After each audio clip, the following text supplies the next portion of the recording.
നിൻരുധിരമതിനാൽ പ്രതിഷ്ഠിച്ച ജീവപുതുവഴിയായി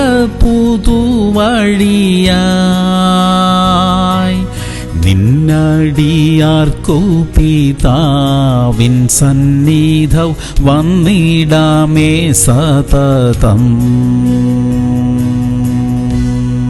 ലൂക്കോസ് 19:8. സക്കായിയോ നിന്ന് കർത്താവിനോട്, കർത്താവേ, വല്ലതും ചതിവായി വാങ്ങിയിട്ടുണ്ടെങ്കിൽ 4 മടങ്ങ് മടക്കി കൊടുക്കുന്നു എന്ന് പറഞ്ഞു. പ്രിയമുള്ളവരെ, യേശു കർത്താവിന്റെ സാന്നിധ്യം നമ്മുടെ ജീവിതത്തിൽ വലിയ മാറ്റങ്ങൾ വരുത്തും. മടക്കി കൊടുക്കാൻ എന്തെങ്കിലും ഉണ്ടെങ്കിൽ അതൊക്കെ അങ്ങ് മടക്കി കൊടുക്കണം. അത് സാധനങ്ങളാകട്ടെ, പണമാകട്ടെ, അതൊക്കെ നീതിയായിട്ട് ചെയ്യാനുള്ള കൃപ ദൈവം നമുക്ക് തരട്ടെ. നമ്മൾ അന്യായം ചെയ്തു എന്ന് ആരും നമ്മെക്കുറിച്ച് നാളെ പറയാനിടയാകരുത്. നമ്മുടെ മക്കളുടെ മേൽ അങ്ങനെയുള്ള ആരോപണങ്ങൾ ആരും ഉന്നയിക്കാൻ ഇടയാകാതിരിക്കട്ടെ. വെടിപ്പുള്ള കൈ, നിർമ്മല ഹൃദയം, അതിൽ ഉറച്ചു നിൽക്കാൻ കർത്താവ് നമുക്ക് കൃപ തരട്ടെ. പ്രാർത്ഥിക്കാം. സ്വർഗീയ പിതാവേ, നീതിയോടും ന്യായത്തോടും കൂടെ ജീവിക്കാൻ സഹായിക്കണം. സംഭവിച്ച തെറ്റുകൾ എന്തെങ്കിലും ഉണ്ടെങ്കിൽ അതിനെ ഓർമ്മപ്പെടുത്തി തരണമേ. അതിനെ തിരുത്തുവാനും മടക്കിക്കൊടുക്കാനുള്ളത് മടക്കിക്കൊടുക്കാനും ഞങ്ങൾക്ക് കൃപ തരണം അപ്പാ. യേശു ക്രിസ്തുവിന്റെ നാമത്തിൽ തന്നെ.